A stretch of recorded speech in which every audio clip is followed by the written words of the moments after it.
Way back in the 1960s, a gentleman by the name of Harold Palmer took a pretty good chunk of land off the St. Joe River and decided to turn it into probably one of the largest apartment complexes, at least in the state of Indiana and maybe in the United States. It was named Canterbury Green, and it was an apartment complex nothing like anyone had ever seen. Had a guard out front originally, well, so it's a guarded gate, if you will, to get into the place. That eventually went away. But in there was over 2,000 different apartments. Running around those 2,000 different apartments, multiple swimming pools. I think it was 3, maybe 4 swimming pools. And it had a big clubhouse. The clubhouse had, well, it had a training facility in it. It had racquetball courts in it. It had virtually everything you could think of in a clubhouse, almost like a country club. Oh, and speaking of country club, yes, it had a golf course.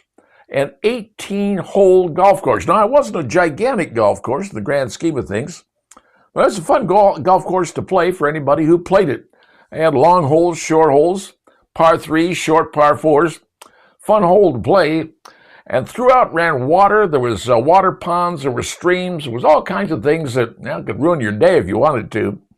But it was a unique apartment complex unlike itself. All the apartments were different. You had 1 bedrooms, 2 bedrooms, you had loft places, you had unique facilities, and some were more unique than others. But Canterbury Green was the apartment place to live back in the 1970s.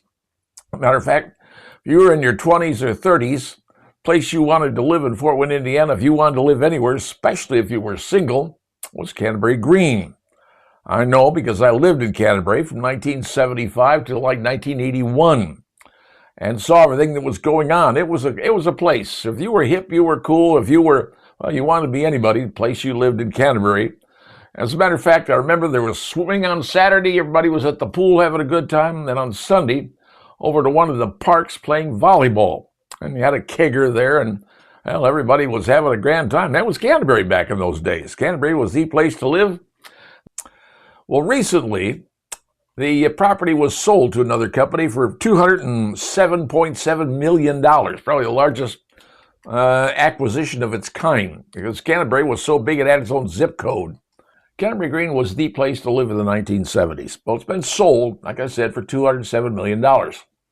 But they recently announced, the management did, they are closing the 18-hole golf course and the bar and grill. Now, it got me to thinking about that.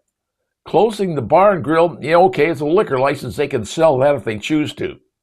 But closing the 18-hole golf course, what are you going to do with a property when you close an 18-hole golf course? There's only one logic to it, folks. They're going to build more apartments. They're going to build more units. They're going to tear up the golf course and put more properties in there, more apartments, whatever it is, to make the place even bigger. Now, is that going to mean they're going to tear down some of the old apartments? I don't know. Couldn't tell you. But I can tell you this. Taking a venerable golf course, and I played on that golf course many times, loved the golf course, lived right there next to it. That's sad. But the only thing you can do with a golf course, when you get rid of it, is to build more properties on it. And I believe that's probably what's going to happen. That's just my opinion only. But it is sad and it is unfortunate. Canterbury Green, a venerable historic facility in the city of Fort Wayne, is now changing.